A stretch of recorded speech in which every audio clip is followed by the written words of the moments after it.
अस्सलाम वालेकुम, मैं हूं शाज़ेब खानज़ादा। हफ्ते को इसराइल पर हमास के गैर मामूली हमले के बाद पूरी दुनिया हैरान और परेशान है और मुस्तकबिल के हवाले से खदशात का इजहार कर रही है, क्योंकि हालिया दिनों में सऊदी अरब समेत मशरिक़ वस्ता के मुसलमान ममालिक और इसराइल में क़ुर्बत बढ़ रही थी और दहाइयों की कशीदगी ख़त्म हो रही थी और तवक्को की जा रही थी कि ये फासले मज़ीद कम होंगे, सऊदी अरब और इसराइल के ताल्लुकात बेहतर हो जाएंगे। मगर हफ्ते को हमास के इसराइल पर हमले और उसके बाद जंग की सूरत हाल ने सारे मामले को उलझा दिया है।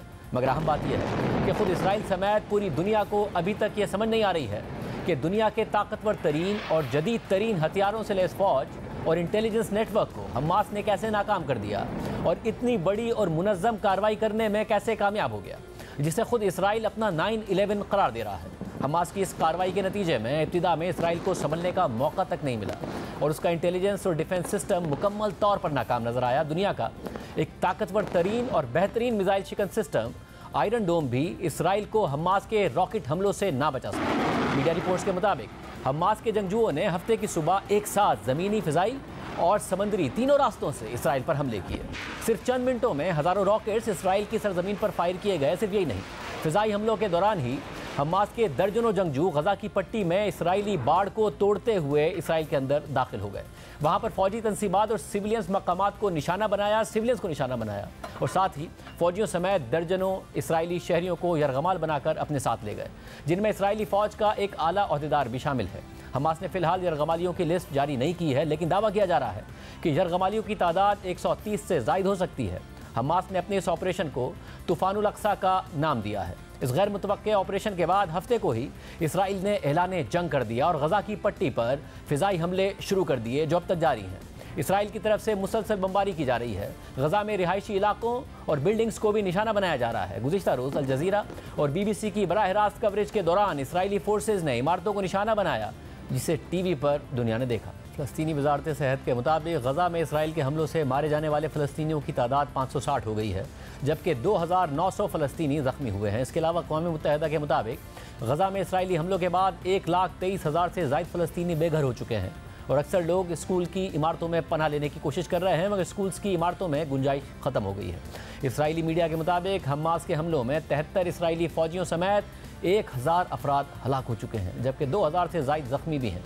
हमास के इसराइल पर हमलों में ज़ख्मी होने वालों और मरने वालों में गैर मुल्की शहरी भी शामिल हैं, जबकि हमले के 2 दिन के बाद इसराइली फोर्सेस का कहना है कि गजा से मुल्हिका बाज़ इलाकों का कंट्रोल हासिल नहीं किया जा सका है और अब भी हमास के कुछ जंगजू इसराइल में घुसने की कोशिश कर रहे हैं। रिपोर्ट्स के मुताबिक इसराइल ने गजा पट्टी के शुमाली इलाकों पर मुसलसल बमबारी की है, जिसकी वजह से मुतादिद इमारतें तबाह हो गई हैं और इन इमारतों के मलबे तले दर्जनों अफराद के दबे होने का खदशा है। खदशा जाहिर किया जा रहा है कि उनमें इसराइली यरगमाली भी हो सकते हैं। हमास ने 4 इसराइली शहरियों की हलाकत का दावा किया है। सिर्फ यही नहीं, इसराइल ने गजा की मुकम्मल नाकाबंदी कर दी है, ज़रूरियात ज़िंदगी की तरसील रोक दी है। इसराइली वज़ीर दिफा के मुताबिक गजा के लिए बिजली, खुराक और ईंधन बंद कर दी गई है। इसके अलावा इसराइली वज़ीर तवानाई के मुताबिक गजा का पानी फौरी तौर पर बंद कर दिया गया है। याद रहे कि 2005 में गजा की पट्टी से इसराइल के इनखिला के बाद वहाँ ज़मीनी हद तक हमास का असर वसूख है, लेकिन फ़िज़ाई हदूद, सरहदों और साहिलों पर इसराइल का असर वसूख है और इस वजह से इसराइल और हमास के दरमियान झड़पें होती रहती हैं। अहम बात यह है कि गजा की पट्टी दुनिया की गुंजान तरीन आबादियों में से एक है और वहाँ अवाम बुनियादी ज़रूरियात ज़िंदगी से महरूम हैं और सालों से इसराइली फ़ौज के मुहासरे और खौफ के साए में ज़िंदगी गुजारने पर मजबूर हैं। मारूफ बैनुल अक़वामी सहाफ़ी मेहदी हसन के मुताबिक गजा में 22 लाख अफराद बसते हैं, जिनमें से आधे यानी 11 लाख बच्चे हैं। गजा दुनिया के गुंजान तरीन इलाकों में से एक है, जहाँ 141 स्क्वायर मील के इलाके में 22 लाख अफराद रहते हैं, जिनमें से 59% गुर्बत की ज़िंदगी गुजार रहे हैं। 63% आबादी को खाने पीने की अशिया तक रसाई में मुश्किलात का सामना है। 70% नौजवान बेरोज़गार हैं और गजा के 90% रिहायशियों को पीने का साफ़ पानी भी दस्तियाब नहीं है और इन्हीं हालात की वजह से खुद एक इसराइली इंटेलिजेंस अफसर ने गजा की पट्टी को ओपन एयर प्रिजन यानी खुली जेल करार दिया था, जबकि अक़वाम मुत्तहिदा के जनरल सेक्रेटरी इसे दुनिया में जहन्नुम का नाम दे चुके हैं। इस वक्त भी गजा बुनियादी हुकूक की इस बदतरीन सूरत हाल के साथ साथ मुसलसल तीसरे दिन इसराइली बमबारी का निशाना बना हुआ है, जबकि इतलात के मुताबिक हमास के कई जंगजू अब भी इसराइल के अंदर मौजूद हैं और लड़ाई जारी है। लेकिन हफ्ते की सुबह ये सब शुरू कैसे हुआ और हमास का ये ऑपरेशन कैसे मुमकिन हुआ, इस बारे में BBC उर्दू ने एक तहकीकी रिपोर्ट शाया की है, जिसमें बताया गया है कि जब ये हमला शुरू हुआ तो बहुत से इसराइली शायद सो रहे होंगे। हफ्ते को यहूदियों का मजहबी दिन होता है, जिसमें बहुत से ख़ानदान घरों में या दोस्तों से मुलाकातों या फिर इबादत गाहों में वक्त गुजारने की मनसूबाबंदी कर रहे थे। लेकिन अचानक सुबह सवेरे रॉकेटों की बरसात ने एक ऐसे हमले के आगाज़ का इशारा दिया जो वुसअत और मनसूबाबंदी के हिसाब से गैर मामूली था। बरसों से इसराइल ने गजा की पट्टी को रुकावटों और पाबंदियों के जरिए अलग थलग कर रखा है। ताहम हफ्ते को हमास की जानिब से चंद ही घंटों में ये रुकावटें अबूर कर ली गईं। BBC के मुताबिक सुबह तकरीबन 6:30 बजे का वक्त था कि जब इसराइल पर रॉकेटों की बरसात शुरू हुई। हमास के इन रॉकेटों के खिलाफ इसराइल का जदीद आयरन डोम नामी दिफाई मिसाइल निज़ाम अमूमन मौसर साबित होता है, लेकिन इंतहाई मुख्तसर वक्त में दागे गए हज़ारों रॉकेटों ने इस निज़ाम को गैर मौसर कर दिया था। रॉकेटों की इतनी बड़ी तादाद साबित करती है कि इस हमले की मनसूबाबंदी महीनों से जारी थी। हमास का दावा है कि पहले मरहले में 5000 रॉकेट्स दागे गए, जबकि इसराइल के मुताबिक दागे गए रॉकेटों की तादाद हमास की जानिब से बताई गई तादाद से आधी थी। इसके बाद गजा की पट्टी से 60 किलोमीटर दूर इसराइल की दारुल हुकूमत तल अबीब तक में अलार्म बजना शुरू हो गए और जल्द ही मगरबी बैतुल मुक़द्दस और दीगर शहरों में जहां जहां मिसाइल गिरे थे वहां धुआं उठना शुरू हो गया। रॉकेटों की इस बरसात के दौरान हमास के मुसल्लह जंगजू उन मकामात पर इकट्ठे हुए जहां से उन्होंने गजा को अलग करने वाली रुकावटें अबूर करना थीं। गजा की पट्टी के गिर्द कहीं कंक्रीट से बनी दीवार है तो कहीं कांटेदार बाड़ लगी हुई है। इसके साथ साथ फौजी चौकियां मौजूद हैं, जबकि ऐसे ही हमलों की रोकथाम के लिए कैमरा नेटवर्क और सेंसर भी नस्ब किए गए हैं। लेकिन हमास के जंगजुओं ने चंद ही घंटों में इस रुकावट को मुख्तलिफ मकामात पर पार कर लिया। हमास के चंद जंगजुओं ने तो इस रुकावट को मुकम्मल तौर पर बाईपास किया, जिसमें फ़िज़ाई ग्लाइडर्स भी शामिल थे, जबकि कुछ जंगजू कश्तियों के ज़रिए इसराइल में दाखिल हुए। इसराइली फ़ौज का कहना है कि हमास की 2 कश्तियों को इसराइल में दाखिल होने से रोका गया, लेकिन इस हमले की खुसूसियत क्रॉसिंग पॉइंट्स पर मुतादिद और मुनज़्ज़म हमले थे। 5:50 पर हमास के मुसल्लह विंग के टेलीग्राम अकाउंट पर इसराइल में घुसने की इब्तिदाई तस्वीर शाया की गई। BBC की रिपोर्ट के मुताबिक गजा की पट्टी पर 7 सरकारी क्रॉसिंग पॉइंट्स मौजूद हैं, जिनमें से 6 पर इसराइल और 1 पर मिस्र का कंट्रोल है। ताहम चंद घंटों के अंदर ही हमास ने पूरी सरहद से इसराइली इलाके में घुसने का रास्ता ढूंढ लिया। हमास के जंगजू गजा से निकलकर हर सिमत में फैल गए। हमास के जंगजू सबसे दूर जिस मकाम तक पहुंचे वो गजा के मशरिक में 22 किलोमीटर दूर एक कस्बा था। इस दौरान इसराइली हुकाम आम शहरियों को घरों में छुप जाने की ताकीद करते रहे। एक सहरा में म्यूजिकल फेस्टिवल हो रहा था, जिसमें बड़ी तादाद में नौजवान शिरकत कर रहे थे। एक ऐनी शाहिद ने BBC को बताया कि मुसल्लह जंगजू हथियारों से भरी एक वैन में घूम रहे थे और इब्तिदाई फायरिंग के बाद 3 घंटे तक मजीद इसराइलियों को निशाना बनाने के लिए तलाश करते रहे। म्यूजिकल फेस्टिवल और दीगर मकामात से लोगों को यरगमाल बनाया गया, मारा गया और उन्हें गजा ले जाया गया। इसराइल का कहना है कि तकरीबन 100 के करीब फौजी एहलकार और आम शहरी अगवा कर लिए गए हैं। BBC के मुताबिक इसराइली आबादियों के साथ साथ हमास ने 2 फौजी तंसीबात को भी निशाना बनाया जो फौजी अड्डे थे। हमास के रॉकेट हमलों की इब्तिदा के चंद घंटों में ही सैकड़ों इसराइली मारे जा चुके थे और ये सब एक ऐसे अंदाज में हुआ जो किसी ने सोचा भी नहीं था। चंद घंटों में इसराइल के जनूबी इलाकों में फौजी मदद पहुंचना शुरू हो गई, लेकिन एक वक्त तक हमास गजा से बाहर काफ़ी इलाके पर कंट्रोल कर रहा था। इस हैरानकुन हमले की बर्क रफ्तारी और इससे होने वाले नुकसान ने इसराइल को दंग कर दिया है। ये सब कैसे मुमकिन हुआ? ये एक ऐसा सवाल है जो कई बरसों तक पूछा जाता रहेगा। ये वो सवाल है जिसका जवाब खुद इसराइली मीडिया इसराइली हुकाम से पूछ रहा है, क्योंकि हमास का ये ऑपरेशन महीनों की मुनज़्ज़म मनसूबाबंदी का नतीजा लगता है, जिसके बारे में इसराइल को कानो कान खबर तक नहीं हुई। और इतने बड़े पैमाने पर सिक्योरिटी फेलियर और इंटेलिजेंस नाकामी का जवाब देने से इसराइली हुकाम मुकम्मल तौर पर कासिर हैं। और मज़ीद हैरत अंगेज़ सूरत हाल ये है कि इसराइली इंटेलिजेंस इदारे को हमास की तरफ से ऐसे किसी भी हमले का शुबा तक नहीं था और वो बज़ाहिर हमास की चाल का शिकार हो गए। इस हवाले से रॉयटर्स ने अपनी रिपोर्ट में इंकिशाफ किया है कि हफ्ते को हमास का इसराइल पर हमला 1973 के बाद इसराइल के डिफेंस सिस्टम की सबसे बड़ी नाकामी है, जिसमें 2 साल तक हमास ने यह चाल चली कि उसने अपने फौजी अज़ाइम को खुफिया रखा। हमास के एक करीबी ज़राए के मुताबिक इसराइल को इस बात पर कायल किया गया कि हमास अब जंग नहीं चाहती। गजा के वर्कर्स को मुआशी सहूलियात फराहम करके इसराइल को यकीन दिलाया गया कि हमास अब जंग से तंग आ चुकी है। लेकिन दूसरी तरफ हमास अपने जंगजुओं को ट्रेनिंग देती रही। हमास से करीब एक ज़राए ने बताया कि गुज़िश्ता महीनों में एक गैर मामूली इंटेलिजेंस हिकमत अमली के ज़रिए हमास ने इसराइल को गुमराह किया, जिसके तहत उसने ये तासुर दिया कि वो जंग और लड़ाई के लिए तैयार नहीं है। लेकिन इसी दौरान वो इस बड़े ऑपरेशन की तैयारी करती रही।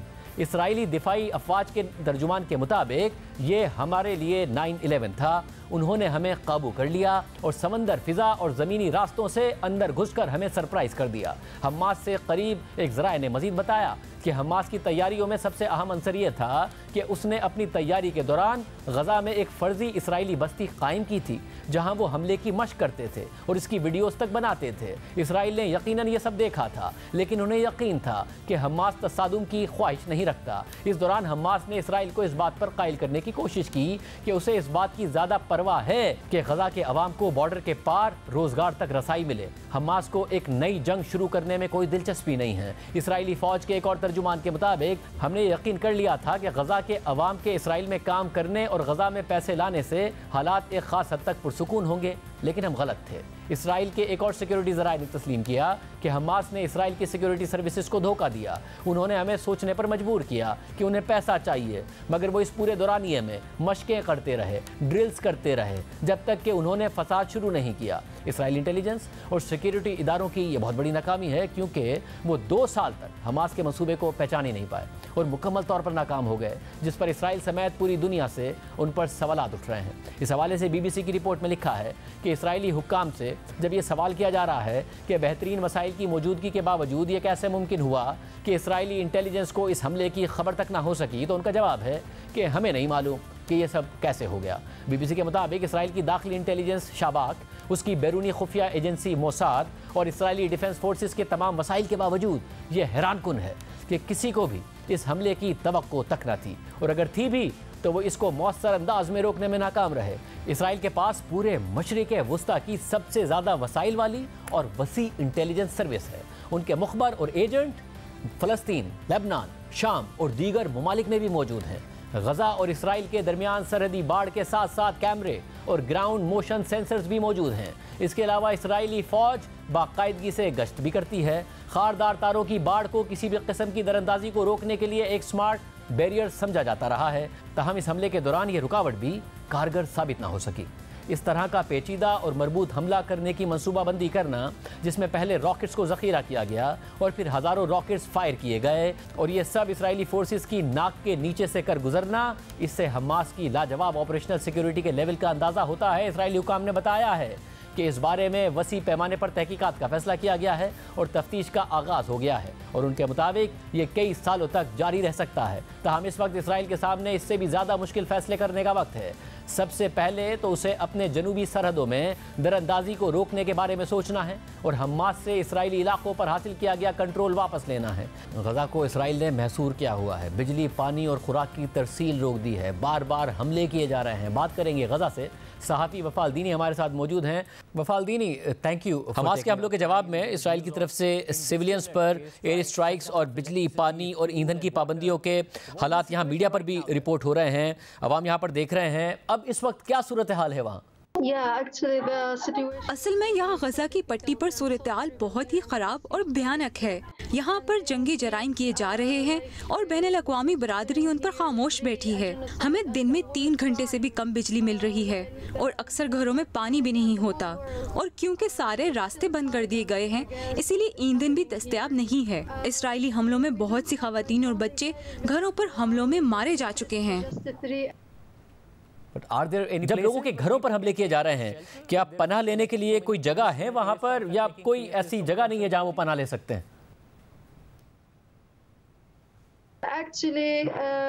असल में गजा की पट्टी दुनिया का सबसे ज्यादा गुंजानाबाद इलाका समझा जाता है। यहाँ हमारे पास ना पनाहगाहें हैं और ना ही हमलों से पहले कोई सायरन बजाए जाते हैं, और यहाँ हर कोई मिसाइलों और रॉकेट्स का टारगेट हो सकता है, क्योंकि इसराइली रॉकेट्स बराह रास्त घरों पर हमला आवर हो रहे हैं। अक्सर हमारे पास अच्छा इंटरनेट कनेक्शन भी नहीं होता, क्योंकि वो कहीं भी बमबारी करे तो बिजली, पानी और इंटरनेट सब मुनक़ता हो जाता है। इसीलिए यहाँ लोग बहुत बुरे हालात में हैं। क्या वहाँ अवाम को ये भी डर है कि इन फ़ज़ाई हमलों के अलावा भी ज़मीनी रास्ते से इसराइली फ़ौज मुदाखलत कर सकते हैं? क्या इसका भी खदशा है? नहीं, जमीनी हमले का तो खदशा नहीं, मगर उससे ज्यादा खतरनाक फिजाई हमले ही हैं, क्योंकि वो बगैर किसी तफरीक के किसी के भी घर पर हमला आवर हो जाते हैं। इसलिए सूरत हाल बहुत खौफनाक है। और मैं एक बहुत अहम बात बताना चाहूँगी कि गजा की पट्टी में आधी आबादी सिर्फ बच्चों की है, इसलिए जब भी कोई फिजाई हमला होता है तो सबसे ज्यादा विक्टिम्स बच्चे ही होते हैं। हालांकि इसराइल मीडिया को ये बताता है कि वो हमास को टारगेट कर रहा है, मगर इन हमलों में सबसे ज्यादा सिविलियंस और बच्चों की हिलाकतें हुई हैं।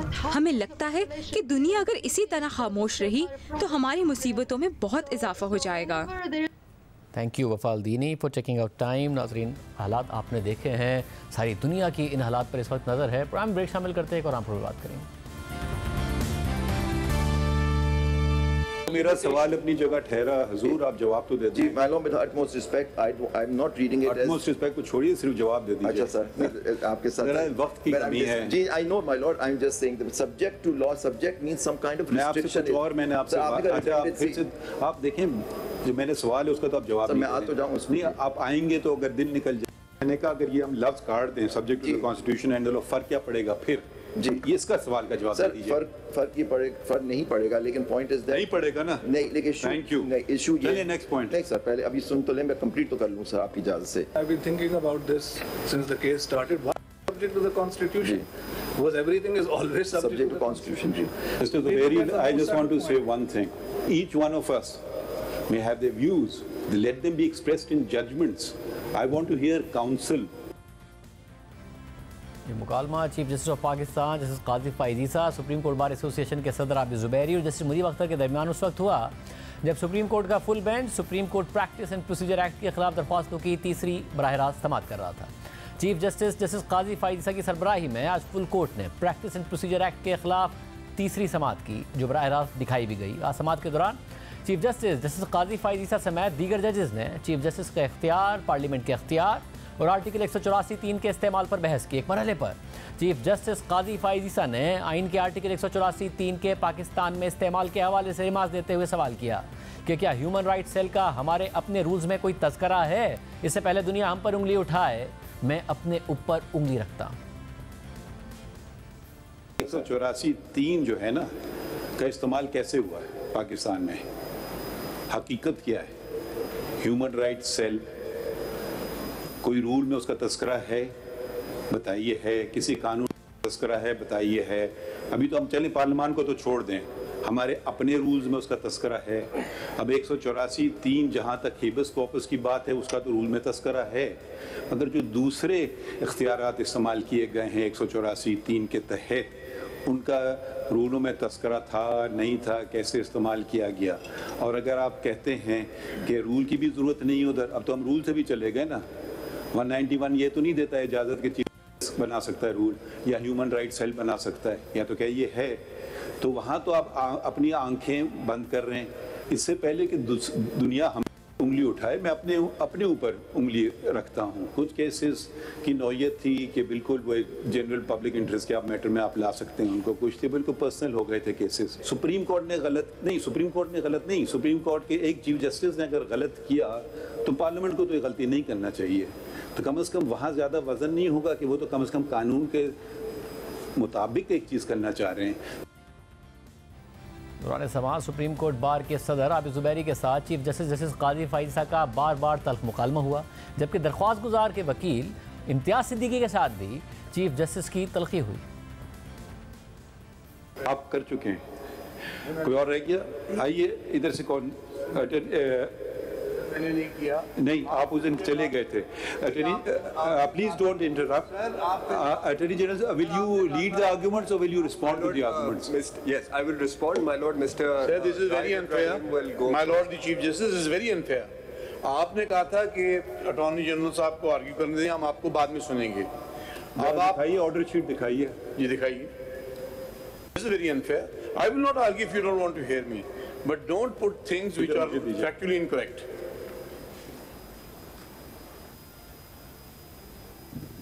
वैसे अगर कोई बात कर रहे तमीज से कोई हर्ज होता है? वैसे नहीं सर, आप अपने असलूब को देखिए, आप अपने असलूब को देखिए, फिर आप हमारे मुतालिक बात कीजिए। देख लेते हैं। आपका अपना असलूब ठीक नहीं है, ख्वाजा तारिक रहीम साहब ने इसी वास्ते आ जाने से इनकार कर दिया क्योंकि your lordship was very unkind to him. Please don't argue on behalf of those who are not present. Sir, he is my colleague. He has instructed me to inform you this. सुन लीजिए, ये सब जजेस ने sign किया है। Mr. Imtiaz Rashid Siddiqui, representing the petitioner in Constitution Petition number 6 of 2023, who was partly heard on the last date of hearing, states that he does not want to add anything further and that his written submissions may be read. कौन सा order है? But thank you very much. Now please take your seat. Mr. Zahid Ibrahim. I must lodge my protest. Please on your take your lordship. seat before I issue something. Please take your seat. गुज़िश्ता समाअत पर chief justice ने ऐलान किया था कि पीर 9 अक्टूबर को आखिरी समाअत होगी, लेकिन आज अदालत ने पहले प्रैक्टिस एंड प्रोसीजर एक्ट के खिलाफ दलाइल सुने और फिर काफ लीग के वकील जाहिद इब्राहिम और नून लीग के वकील सलाहुद्दीन अहमद को भी सुना, जिसके बाद समाअत कल सुबह 11:30 बजे तक मुलतवी कर दी गई। Supreme court practice and procedure act के खिलाफ दरख्वास्तों का केस किस सिमत में जा रहा है और अदालत का मजमूई माहौल कैसा है, बात करेंगे सुप्रीम कोर्ट के सीनियर रिपोर्टर हसनात मलिक साहब हमारे साथ मौजूद। हसनात मलिक साहब, बहुत शुक्रिया हमें शो में ज्वाइन करने के लिए। हसनात मलिक साहब, ज़ाहिर है बहस यहाँ से शुरू हुई थी कि ये जो कानून में तब्दीली है, सुप्रीम कोर्ट के रूल्स में तब्दीली है, पार्लियामेंट एक सादा कानून साजी से कर सकती है या अदालती तरमीम से या फिर आइनी तरमीम के ज़रिए कर सकती है। ज़ाहिर है हमने माजी में तो ये देखा है कि सुप्रीम कोर्ट से मुताल्लिक अगर आइनी तरमीम भी की पार्लियामेंट ने, तब भी पार्लियामेंट को मजबूर किया है। इफ्तिखार चौधरी साहब का ज़माना था कि जी इसको तब्दील किया जाए, मगर अब कानून के ऊपर भी अदालत के अंदर से ही जैसे काजी फाइजा हों, जैसे अतर मिनल्लाह हों, जैसे मंसूर अली शाह हों, कम अज़ कम ये आवाज़ आती है कि पार्लियामेंट की सुप्रीमेसी की बात हमें सामने आती है। अगर एक दूसरा मौक़िफ़ भी सामने आता है कि नहीं जी पार्लियामेंट ये काम नहीं कर सकती है। कैसे देख रहे हैं आप ओवरऑल सूरत हाल को? जी बिल्कुल शाहजेब, आपने ठीक कहा। 2009 से मैं भी सुप्रीम कोर्ट कवर कर रहा हूँ, लेकिन इस तरह की आवाज़ें सुप्रीम कोर्ट के अंदर से नहीं आई कि जी हमें इंटरनल अकाउंटेबिलिटी करनी है, अपने आप को रिफॉर्म करना है। पहली दफ़ा इतनी तादाद के जजेस जो हैं वो बात कर रहे हैं और पहली मेरा ख्याल है कि चीफ जस्टिस की सक्सेस ये हुई कि उन्होंने फुल कोर्ट बनाया। अगर काजी फाइसा जो हैं वो जस्टिस बंदयाल की तरह वो अपने जहन में फ़ैसला कि जी ये फ़ैसला हमने करना है और अपने मनपसंद जजेस को बिठा के वो 2-3 हेयरिंग में वो जो है वो कर सकते थे, क्योंकि मेजॉरिटी वो उनके पास चीफ जस्टिस जैसे मुनीब कहते हैं कि मास्टर ऑफ रोस्टर है, वो कुछ भी कर सकता है। लेकिन उन्होंने ओपन एक फुल कोर्ट में प्रॉपर जो है वो एक पब्लिक के सामने जो है वो लाइव स्ट्रीमिंग के ज़रिए लोगों को दिखाया कि कौन जो है वो पार्लियामेंट की कॉम्पिटेंस को मान रहा है और कौन किसकी क्या रिजर्वेशन है।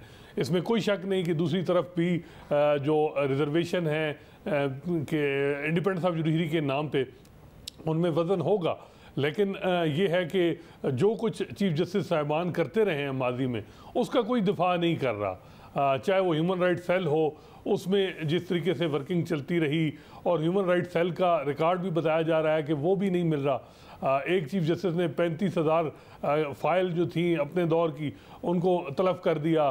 क्या कुछ करते रहे वो ह्यूमन राइट सेल में, और क्या कुछ साकिब निसार साहब जब लाहौर में जाके खुली कचहरी लगाते थे और ह्यूमन राइट सेल की दरख्वास्तों से डायरेक्शन पास करते थे। वो अमूमन सुप्रीम कोर्ट में ये है कि एक चीफ जस्टिस के पास कोई जुडिशल वो आर्डर नहीं पास कर सकता जब तक उसके साथ कोई दूसरा जज भी ना बैठे। कम से कम 2 रुकनी बेंच होना ज़रूरी है जुडिशल ओपिनियन देने के लिए। लेकिन उन्होंने जो है वो एक खुली कचहरी लगा के जो है वो अपने आखिरी साल में जिस तरीके से आर्डर पास किए, अब ना उनका रिकॉर्ड मिल रहा है और जो कुछ ट्रांसपेरेंसी जो है वो हमने देखी कि नहीं रही 6 साल में। अब ये है कि आवाज़ें अंदर से उठ रही हैं और अब ये इंटरेस्टिंग देखना है कि चीफ जस्टिस के लिए इसमें कोई शक नहीं कि उन्होंने बड़ा रिस्क लिया है। अब जो उन्होंने पोजीशन ली है देखना होगा कि क्या वो मेजॉरिटी में है या मिनॉरिटी में है, क्योंकि बड़ा क्लोज इस वक्त जो सूरत हाल है वो जा रही है, सिवाय 1-2 जजेस के जिन्होंने अपनी ओपिनियन एक्सप्रेस नहीं की। लार्जली आप देख सकते हैं तो कुछ जजेस जो हैं वो पार्लियामेंट की कॉम्पिटेंस पे सवाल उठा रहे हैं, कुछ उसके हक में हैं। तो ये 2-3 जजेस का है कि वो किस तरफ जाते हैं। ये भी है कि मे बी तीसरी ओपिनियन भी आए जो एक आध के साथ वो प्रिंसिपली एग्री कर जाएं लेकिन उनकी ओपिनियन डिफरेंट हो। जिस तरह जैसे याही अफरीदी हम देख रहे हैं कि हर हाई प्रोफाइल केस में उनकी ओपिनियन हर एक जो है वो साइड उससे मुख्तलिफ रही है। इवन जस्टिस काजी फैसा केस में भी उन्होंने जस्टिस काजी फैसा की पिटीशन रिजेक्ट की थी, लेकिन उन्होंने बार की पिटीशन को एंटरटेन करके वो रिलीफ दिया था। तो ये बड़ा यानी इंटरेस्टिंग होगा कि कल कौन मेजॉरिटी में रहता है। कल लेकिन पहली दफ़ा ये हुआ है कि पार्लियामेंट के हवाले से इतनी यानी पार्लियामेंट के हक के लिए जजेस की तरफ से इतना जो है वो आ रही हैं बातें और वो इसका दिफा कर रहे हैं और अपने जो कंडक्ट है उस पर सवाल उठा रहे हैं। माजी में ऐसी कोई मिसाल नहीं मिलती। हसन भाई साहब, जैसा कि आपने जिक्र किया कि ये पहली दफ़ा है कि इतनी पार्लियामेंट की जो सुप्रीमेसी है उसके हवाले से अदालत से आवाज़ें आ रही हैं और गालिबन ये भी बहुत अरसे बाद है कि आप जैसे सीनियर रिपोर्टर भी कह रहे हैं कि कुछ पता नहीं है कि क्या हो सकता है, वरना जजमेंट्स बड़े प्रिडिक्टेबल हो गए थे, बेंच बनता था तो पता चल जाता था, इनफैक्ट पटिशन आती तो पता चल जाता था और आप लोग बताते थे कि बेंच ये हो सकता है और फैसला ये आ सकता है। मगर इस सारी सूरत हाल में जस्टिस आसिफ सईद खोसा साहब हो, उन्होंने कोई रिफॉर्म नहीं किया। अगर पार्लियामेंट से रिफॉर्म करने पर एतराज़ है, जस्टिस मुनीब अख्तर तो खुद जब चीफ जस्टिस को मास्टर ऑफ रोस्टर कह रहे थे तो साथ में ये भी बता रहे थे कि इनको ये जो इख्तियारात हैं इनके रिफॉर्म की ज़रूरत है, मगर जस्टिस बंदियाल ने कुछ नहीं किया इस हवाले से। तो अंदर से भी सुप्रीम कोर्ट में कुछ नहीं हुआ, बाहर से पार्लियामेंट कर रही है, उस पर भी एतराज़ है, तो ये मामला कैसे आगे बढ़ सकता है और क्या होता रहा है? जी शाजिब, जब साकिब निसार साहब ने 184(3) के इख्तियारात को बेजा बहुत ज़्यादा इस्तेमाल किया तो आसिफ सईद खोसा साहब ने पहली ही अपनी तकरीर में कहा था कि हम ये जो इख्तियार है सो मोटो का इसको जो है वो रेगुलेट करेंगे।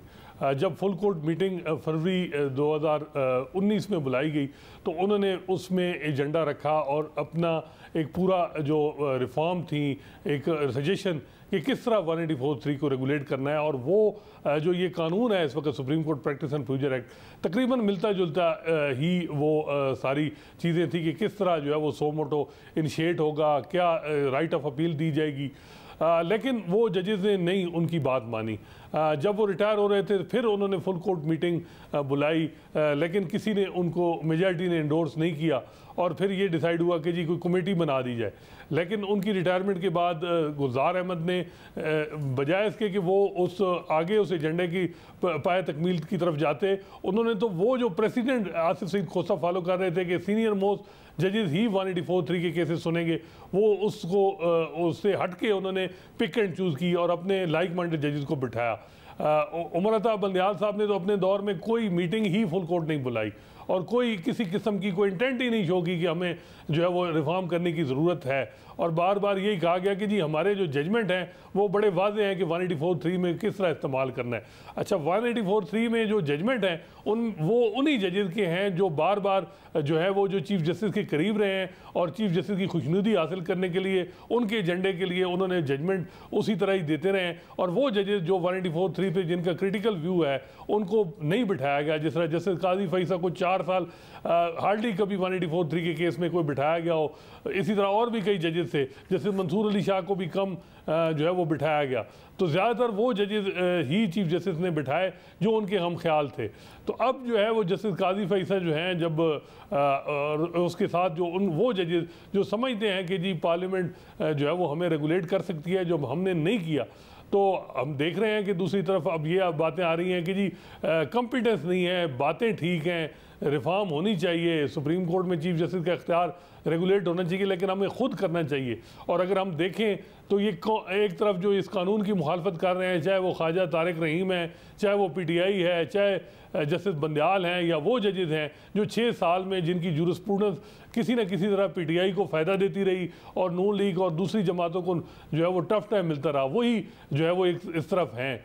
और अगर हम देखें तो 2009 से ही ये 184(3) मिस यूज़ होती रही है, लेकिन सुप्रीम कोर्ट इस वजह से उस पर पार्लियामेंट का असर नहीं रहा क्योंकि एस्टैब्लिशमेंट का सपोर्ट जो है वो हमेशा सुप्रीम कोर्ट के साथ रही और एक आध सियासी बड़ी जमात भी सुप्रीम कोर्ट के साथ खड़ी रही। इफ्तिखार मोहम्मद चौधरी का दौर हो तो नून लीग रही, जब साकिब निसार का दौर था तो पीपल्स पार्टी और PTI जो है वो साकिब निसार के साथ खड़ी रही, तो रिफॉर्म नहीं हो सकी पार्लियामेंट में। अब जब इलेक्शन मैटर में हमने देखा कि एस्टैब्लिशमेंट कोई सुप्रीम कोर्ट और जस्टिस बंदियाल से खुश नहीं थी, तो फिर पार्लियामेंट को भी अपॉर्चुनिटी मिली और उन्होंने जो है ये रिफॉर्म की।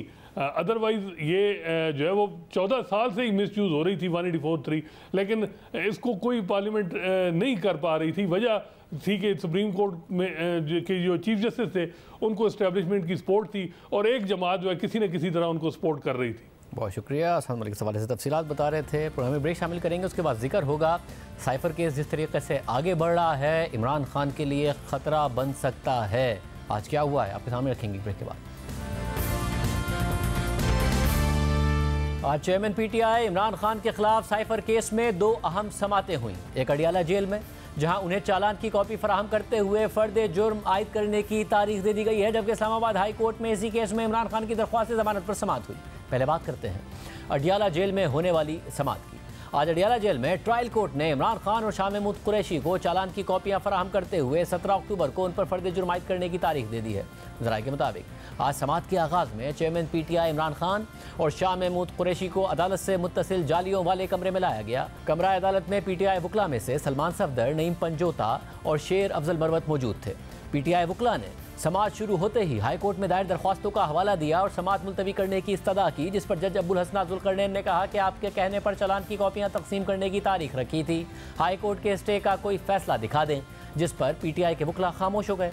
ज़राए के मुताबिक समात के दौरान इमरान खान ने जज अब्बुल हसन जुल्करनैन को जेल में अपने सेल से मुताल्लिक बताया और कहा कि मेरे साथ मुजरिमों की तरह सलूक किया जा रहा है, कमरे में चहलकदमी मुमकिन नहीं है। जज अब्बुल हसन जुल्करनैन ने उनसे पूछा कि ट्रायल चलाना है या नहीं, जिस पर चेयरमैन पीटीआई इमरान खान ने कहा कि ट्रायल चलाया जा रहा है, लेकिन हाई कोर्ट में दरख्वास्तें दायर हैं। इस दौरान पुलिस एहलकार ने अदालत को बताया कि इमरान खान का अडियाला जेल में सेल अटक जेल की निस्बत छोटा है। ज़राए के मुताबिक शाह महमूद कुरैशी आज साइफर केस की समात के दौरान मुकम्मल खामोश रहे।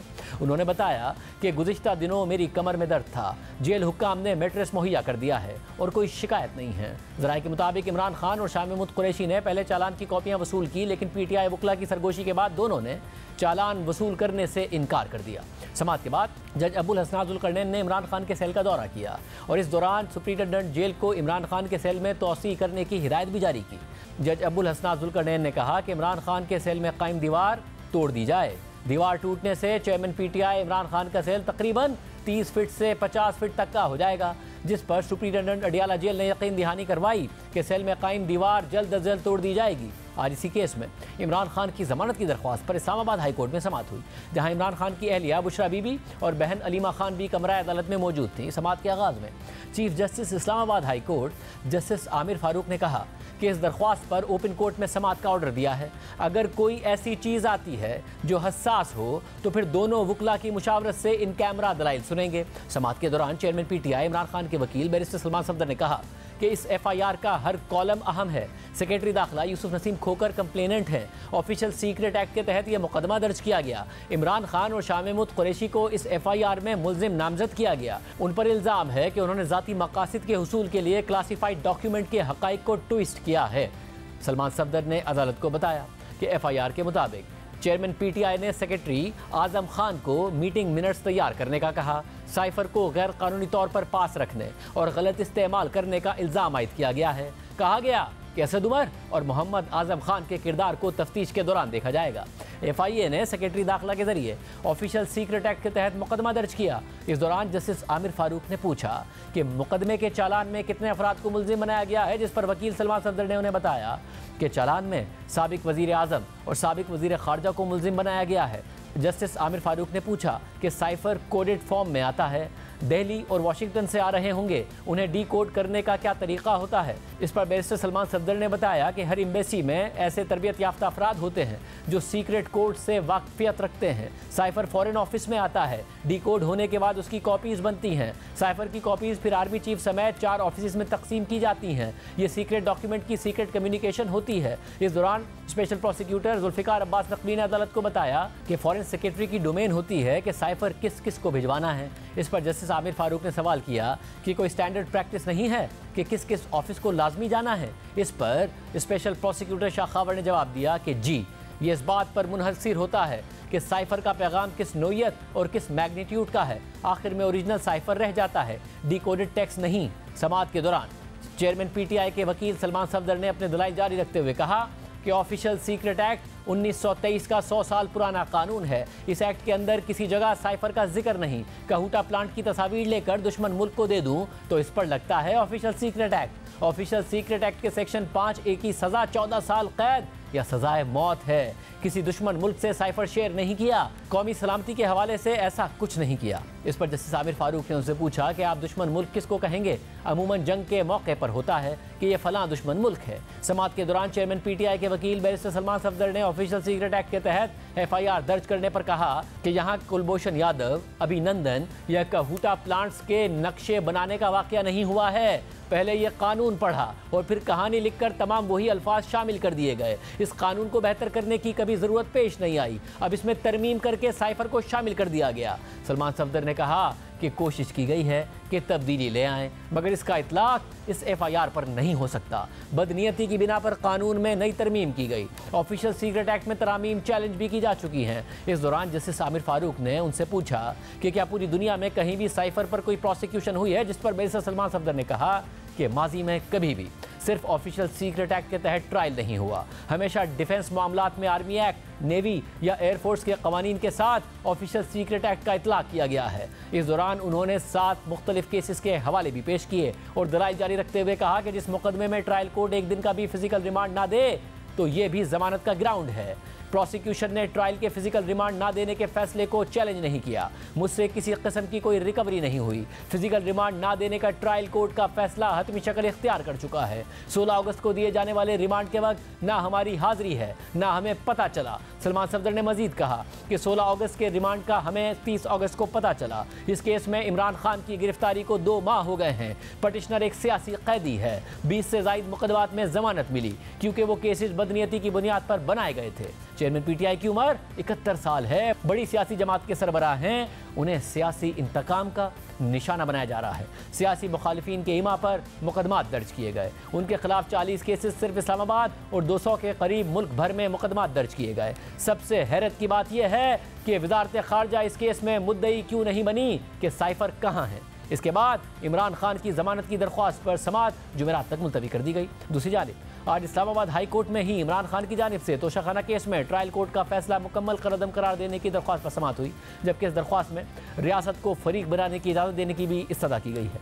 समाअत के आगाज़ में इमरान खान के वकील लतीफ़ खोसा रोस्ट्रम पर आए तो जस्टिस आमिर फारूक ने उनसे कहा कि जी खोसा साहब, इस पर तो एतराज़ लगे हैं। जिस पर लतीफ़ खोसा ने जवाब दिया कि जी बिल्कुल एतराज़ लगा हुआ है। हम चाहते हैं कि रियासत को फरीक बनाया जाए। दरख्वास्त में सदा की है कि फैसले की बुनियाद पर होने वाली कार्रवाइयों को भी मुअत्तल करने का हुक्म फैसले का हिस्सा बनाया जाए। सज़ा मुअत्तली की दरख्वास्त पर समाअत के दौरान हमने इस बारे में ज़बानी गुजारिश की थी, जिस पर जस्टिस आमिर फारूक ने उनसे कहा कि आपके पास इस हवाले से कोई अदालती हवाला मौजूद है तो पेश कर दें। जिस पर चेयरमैन PTI के वकील ने अपने दलाइल की सपोर्ट में अदालती फैसलों के हवाले अदालत में पेश करते हुए कहा कि हम सज़ा मुअत्तली के फैसले पर नज़रसानी का नहीं कह रहे हैं, ये कोई अपील नहीं है। जिस पर जस्टिस आमिर फारूक ने कहा कि आप जिन फैसलों का हवाला दे रहे हैं वो कॉपी दे दें। इस दरख्वास्त पर अदालती हवाले देखने के बाद मुनासिब हुक्मनामा जारी करेंगे। समाअत के दौरान लतीफ़ खोसा ने अदालत को बताया कि एहतसाब अदालत ने इमरान खान की अदम हाजिरी पर 2 केसेस में ज़मानत की दरख्वास्तें खारिज की।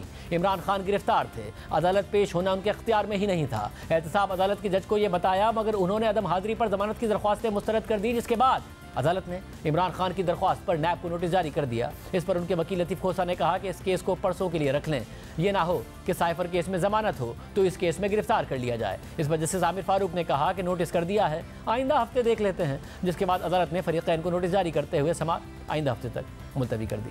आज के प्रोग्राम में इतना ही। इजाज़त दीजिए। अल्लाह हाफ़िज़।